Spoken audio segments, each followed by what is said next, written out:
All right, Shalom. First and foremost, I want to give all praises, glory, and honor unto Yahweh Bahashim, Yahweh Shai, Bahashim Harakakodash, and double honors unto the apostles and elders of GMS Great Millstone, and a sincere Shalom to Yakim bringing out this word in diligence and in truth.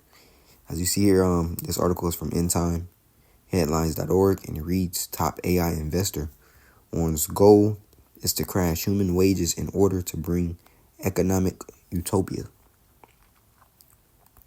Let's look up this word, utopia. It says an ideal place. It says a paradise, a heaven, right? A heaven on earth, and asylum, right? And it's funny because in the antonyms it says hell on earth, which you understand Jake's hell on earth is Esau's heaven, right? So it says it's a place, a paradise, Idan, right? It says an imagined place or state of things in which everything is perfect. And to Esau, having him or having, the world at his disposal and the people of it as his servants and slaves, and with nobody having ownership except him, is a utopia, man. Right? Him ushering in UBI as part of that utopia. And ultimately, everything with the image in which the image of the beast supports, right? It says Mark Anderson, co-founder of the massive venture capital firm Andreessen Horowitz, and you know what, the last name like that got to be a JOO. Says which has his fingers in pretty much every pie in tech, has revealed an eyebrow-raising detail in his technology or techno-optimism vision of the future. Let's look that word, techno-optimism or techno-optimist.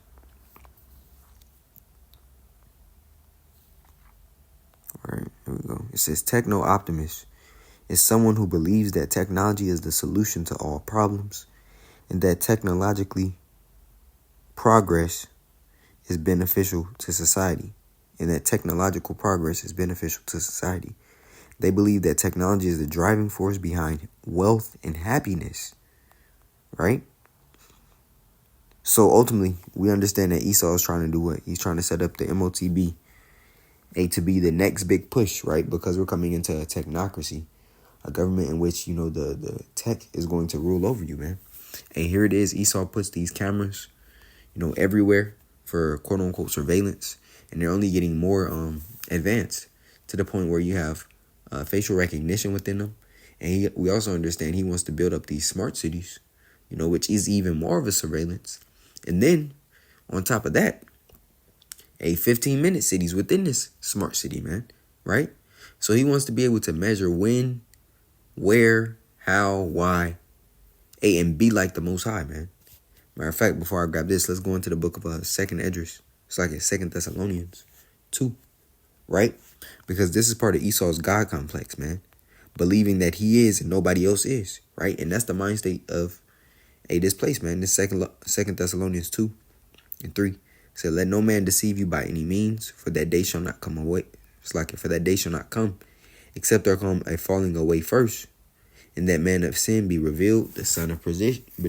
That's Esau, man, right? It says, who opposeth and exalteth himself above all that is called the Most High, or that he is worshipped, or that is worshipped, so that he as a power sitteth in the temple of Yahweh, showing himself that he is a power, man, that he is a God, right?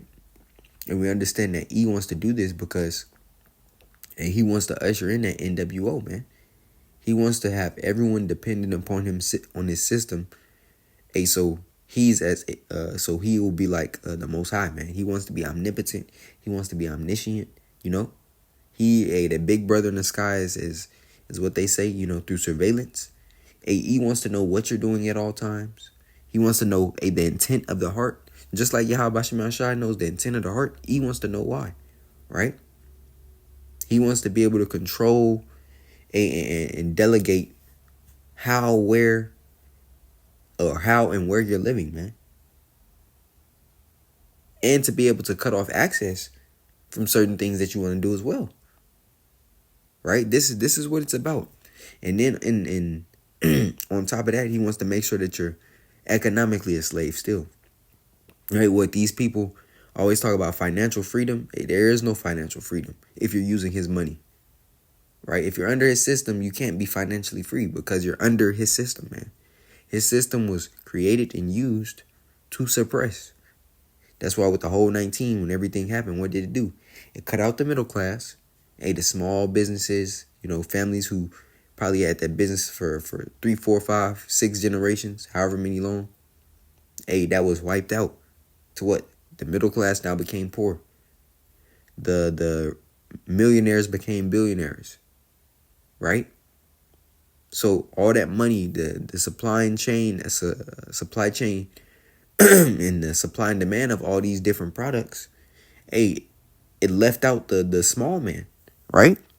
And it all got pushed into these firms, these big companies, corporations, Walmarts, your Targets, your Amazons, we can go on and on, right? So the power was stripped from the quote unquote hard worker, right? So now that he's feeding the mouths of the billionaires, right? It says, what do techno optimists believe? Technology is the answer to every problem. Technology is inherently linked to human progress. Now the thing is, the world has been living, without, this type of technology that E is bringing for forever, man, right? But now he's saying, with the direction that we're pushing, you're gonna need this, right? He wants to make it to where you're you're completely stuck in the system and you own nothing. That's his plan. But to convince you that you're free, right? It's a much heavier chain than what's on you now. It says technological progress benefits society. Technology drives wealth and happiness, and he's gonna put that he's gonna push that even more.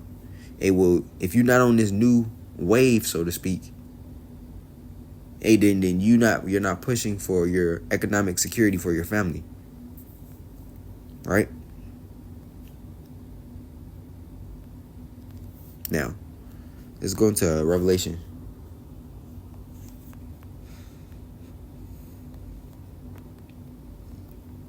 Right? Because in this tech, what it does is it cuts out the middleman.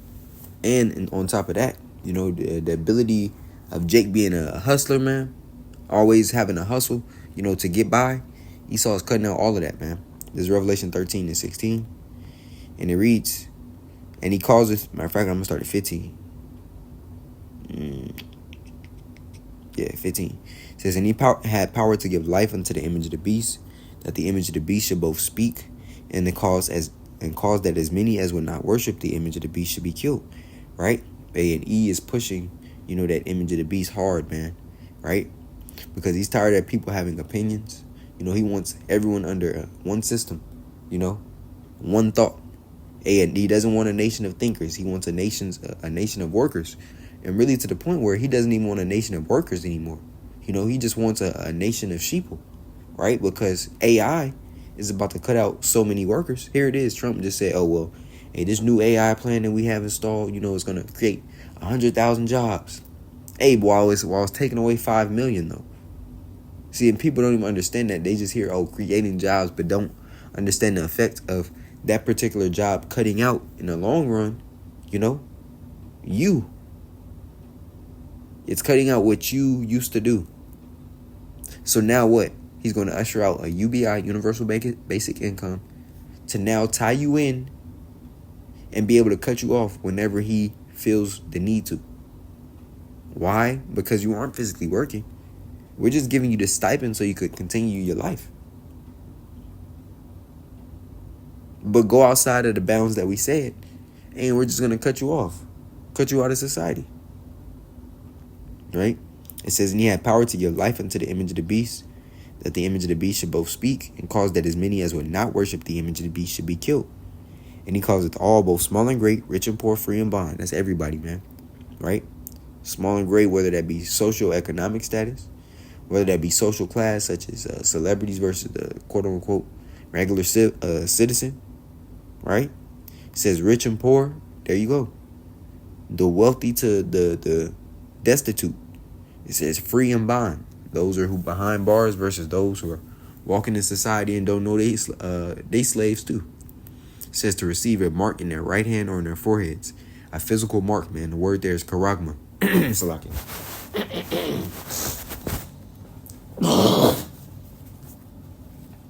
That's a physical mark. The word is charagma, man. Right? So here it is. He's issuing out that charagma, man, which is a what? A physical mark in which he's going to imprint within your skin, right? And when you go into that word, the root word of charagma is charax, which is a pale stake or palisade, the instrument or tool used to give you that device. And then the root word of that is graphos, which is the information stored within that device, man, right? And here it is. It says, and he caused all, both small and great, rich and poor, free and bond, to receive a mark in their right hand or in their foreheads, and that no man might buy or sell, save he that hath the mark or the name of the beast or the number of his name.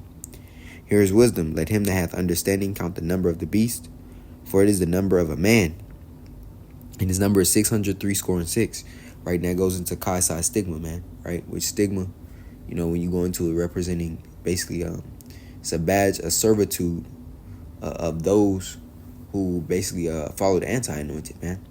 Right. It's a physical mark, though. Right. Matter of fact, I want to get in the blue letter to get exactly, the exact definition. We know what it means, but it's always more meat on the bone, man. All right, just for the word stigma, from 603 Here it is. It says stigma, a mark pricked in or branded upon the body.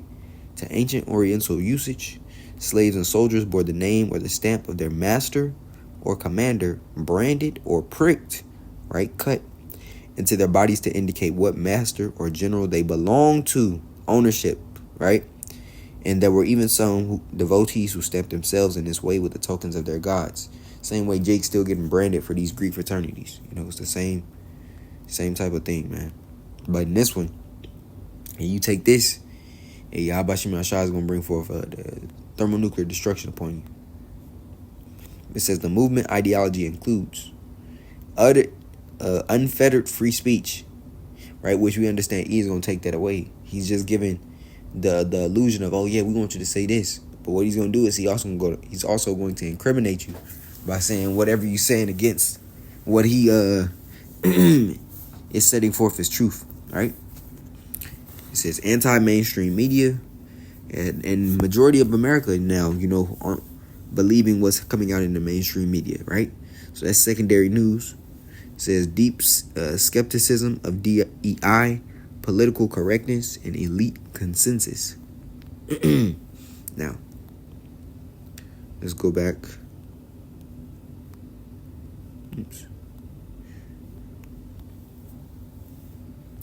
It says, in a recent tweet, the American billionaire investor casually proclaimed that AI must crash everyone's wages before it can deliver us an economic utopia. Basically saying what a hard reset is about to happen, right? It says, deliver us an economic utopia, one that'll definitely happen, and certainly not create a permanent underclass of have-nots, which we understand it will, because the elites have never done anything or shared any of their wealth to anyone, right? The scriptures tell you they covet fields by violence, man, right? The thief cometh not but for to steal, to kill, and to destroy. Esau has built up this place from the blood of the saints, man. That's why the scripture says, woe unto him that buildeth the town, established the city by iniquity, paraphrasing, in the book of Habakkuk, the 2nd chapter, right? It says a world in which human wages crash from AI, logically, necessarily, yeah. It says in a world in which productivity growth goes through the roof and prices for goods and services crash to near zero. Hey, but in doing so, you have to fully accept this system, right? And you have to take that mark in order to have this utopia, which you don't have to buy anything anymore, which everything is given to you. Well, these people are stupid because they don't understand. He is blatantly telling you the plans of what he wants to do. Here it is. He tells you, hey, yeah, we don't want you to eat this amount of meat anymore because it's causing the earth to heat up this much more, right? Per person. We're tired of you breathing. We're tired of cows farting. Instead, take this bug milk. Instead, take this this what we call in produce, that's destroyed, that's chemically imbalanced. Here it is. He has all these different, basically all these different options, that are healthier for you now. Because what you were previously doing, what you were previously eating, is causing your carbon footprint to grow too high, right? So now you're a threat unto using too many resources. Meanwhile, these devils, man, they have the audacity to say this. While they're jet setting across the world, while they're polluting the water, polluting the minds of the people, everything is recalled. But it's the average person, that's causing the hells. Showing you, man. But this is the world in which they would see as perfect for them, right? It says consumer cornucopia, everything you need and want for pennies, right? And they're given the ideal that this is going to be the utopia or the ideal living for everyone. Ruled under him. Ruled under the image of the beast, and everybody has the mark within them. It says, so fret not, lowly laborer. And now we understand when we go into the book of Job, and Lord will, I'll hit it. But what AI is doing, what he's making AI do, right, is essentially, take out the need for the human. Take out the need for the living body, right, to make it automated. You're seeing jobs as your cashiers, your grocery store clerks. Their jobs are being taken from them, and they're just putting up a kiosk, right, with cameras. And it's a matter of time before every job, gets taken away. Your warehouse and factory jobs can be automated. We already seen with the dock situation. You have automated docks. So he's at the point where he don't even want a nation of workers no more. He just wants controlled slaves. 100% dependency. The scriptures already tell you, you're going unto him for the one of all things, right? So he wants to maximize that. He don't want you to be able to breathe without him seeing how much you breathing. It says, so fret not, lowly laborer, you may be destined for financial ruin, right? Showing you that the crash is going to happen. But paradise is right around the corner. Pinky promise. And this is how these elites get down, man. Basically telling you, we're going to make sure that you're not able to provide. And you're going to come begging for us. But in the end, you're going to be happy you begged for us. That's the devil, man. Right? So we know he never does anything good. Read Sirach 12, Sirach 13. Says, if thou be for his prophet, he will use thee. It's that simple. Right? So like it.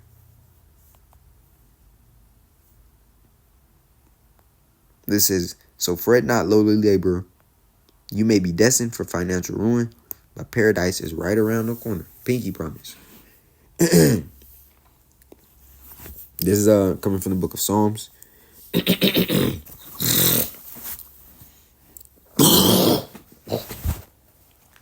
a lot.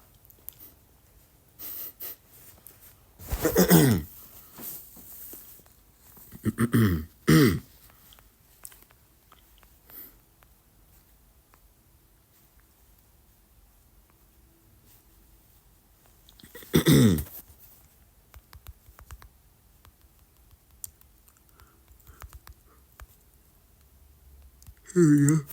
Psalms 49. This Psalms 49. I'll start here at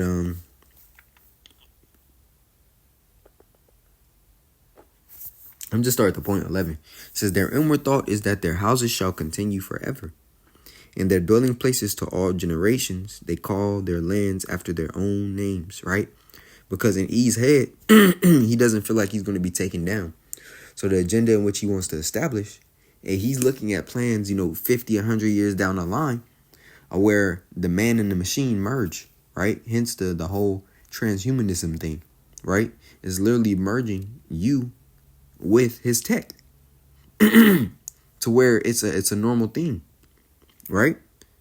And that's why he believes that his houses shall continue forever, because the pride, he don't believe nobody can take him down.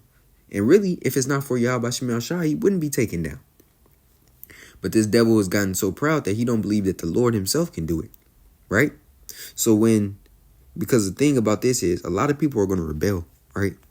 Especially Esau, because he believed that once his America is taken away, and he can't do the things that he wants, he's going to physically fight. But what the elites want, they want the people to lash out and get physical.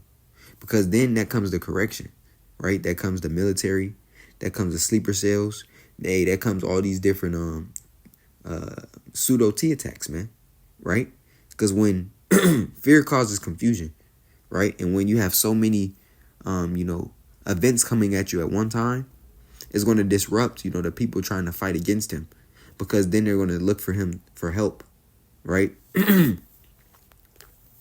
So I want to grab this because it happens through legislation first, all the different techno optimism, it starts with a pen by writing this into law, This is a second interest 15 because it starts on a lower level of your governors, your senators, and then your president implements these things, right? And we understand Trump signed all those executive orders.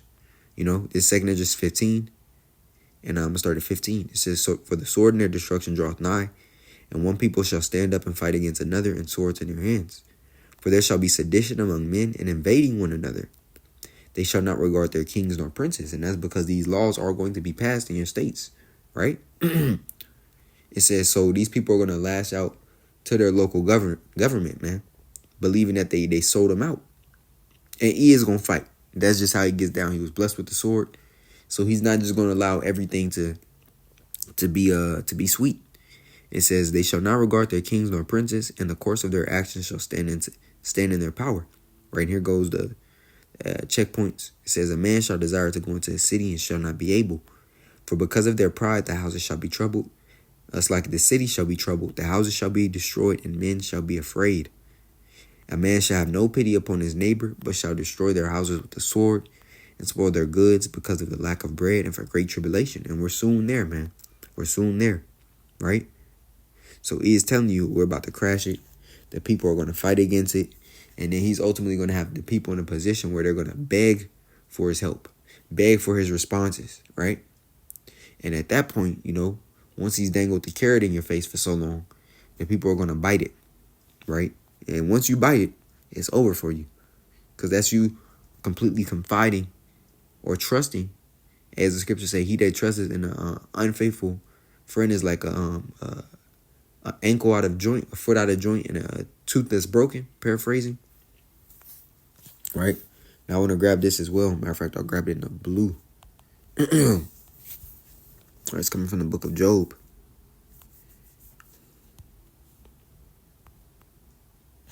This is Job 10:22. In the fullness of his sufficiency, he shall be in straits.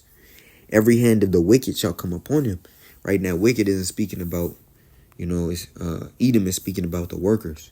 Right? This H60:01, it says the laborers, the sufferers, the workmen. Right? So all the hands of them that are losing their job are going to come upon Esau. Because when people aren't able to pay their bills, right? When people aren't able to put food on the table and feed their family, when their liberties start being stripped, they're going to lash out, man. They're going to riot. They're going to have a civil war. The people in the government, the people between themselves, right? Because what? Because ultimately he is trying to take over. He's trying to have a global domination, right? In which he's the power. It says Anderson's tweets is a revealing example of the ruthless economic logic, right? And that's the minds of the elites. And the brother Abiyah brought out the word megalomaniac, last night, which goes into narcissism, which goes into the greed of a person, being so vast that they disregard everyone else, right? Covetous. It says, Anderson's tweet is a revealing example of the ruthless economic logic that underlies tech moguls' utopic visions of the future, in which progress is a foregone conclusion, right? He don't even want you to work for yourself in the sense of having, accomplishment. For example, you can't even create or plant vegetables and fruits. You can't have your own, backyard, farm. Basically, that's what it is. You can't have any self-sustaining, thoughts, man, because that's ultimately you leaning off of the government, right? It says in which progress is a foregone conclusion, rendering everyone's economic suffering in the interim merely a means to an end. Like overzealous fitness instructors, they always choose to emphasize the need for pain to achieve anything, which we understand. E is going to take it. He's going to take it to the painful side of things, man, right? Because pain, in essence, it does bring forth growth. But what E wants to do is he doesn't want you to grow.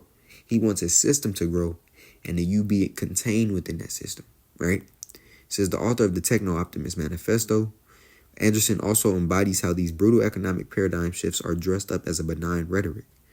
AI-induced wage collapse is a consequence that happens logically and necessarily according to the billionaire, right? And that's what the elite see. They see a future of them ruling forever, right? But we understand according to the scriptures, and Yahweh Shemel Shai's appointed bounds, as the scriptures say, Job 14:5, seeing his days are determined, the Most High has set forth bounds that he cannot pass. Meaning what? That this kingdom has to end, man.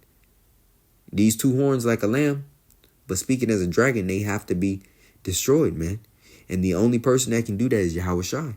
And Yahweh is going to allow Yahweh Shai to come back real soon, man, to put in that work. It says somehow none of these AI evangelists' optimistic visions involve immediately improving people's lives in a meaningful way. And it never will be, right? He does not care about your benefit. Hey, when is E ever done right? It says, can the Ethiopian change his skin? Or it's like, can the leopard change his spots, or the Ethiopian his skins? Right. Neither those that are accustomed to do evil good. Meaning what? He's not going to change. We're talking about an insatiable appetite. One in which, the future, he'll ultimately destroy himself. That's the rate in which Esau is going. He's so greedy that he ultimately destroy himself trying to achieve and trying to own everything, right? It says somehow none of these AI optimistic visions involve immediately improving people's lives in a meaningful way, or foreground measures to mitigate the tech's massively disruptive potential to the job market, except perhaps with broad gestures to a universal basic income. And there it is. I was waiting to hear it. An idea that Anderson has the ever the unapologetic capitalist happens to hate, which is funny, because that's what his ideals support, right? And it is waging war. It's waging war on everyone, right? He's saying, suck it up, basically deal with it. This is what we're choosing to do. You're either going to be a part of it or you're going to be ostracized out of it. And he's going to do it by violence, man. It's going to be violent.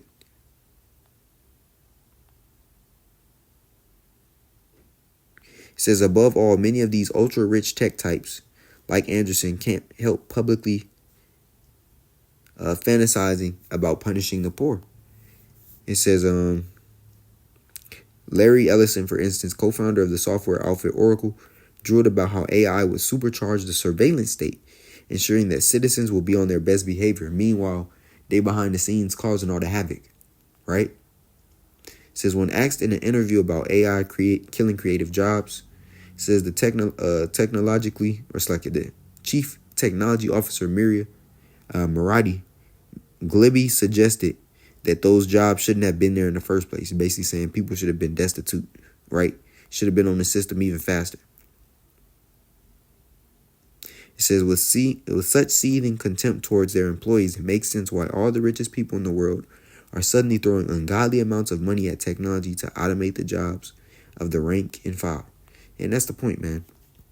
And E is going to come down having great wrath, and he's going to do it through tech because he knows that he have but a short time, right? So this is just part of the plan, and it's gradually happening, and ultimately the people are going to accept it, right?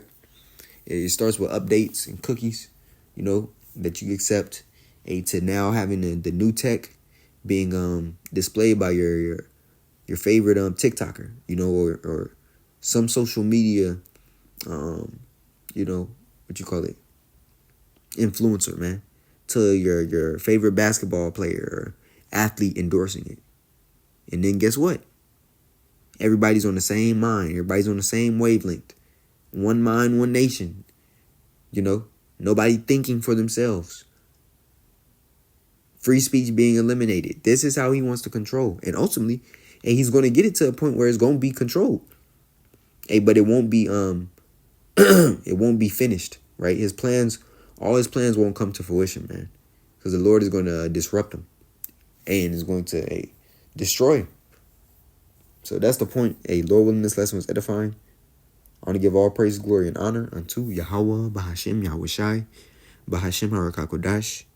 Double honors unto the apostles and elders of James Great Millstone, and a sincere shalom to you, I can bring out this word in diligence and in truth. Shalom.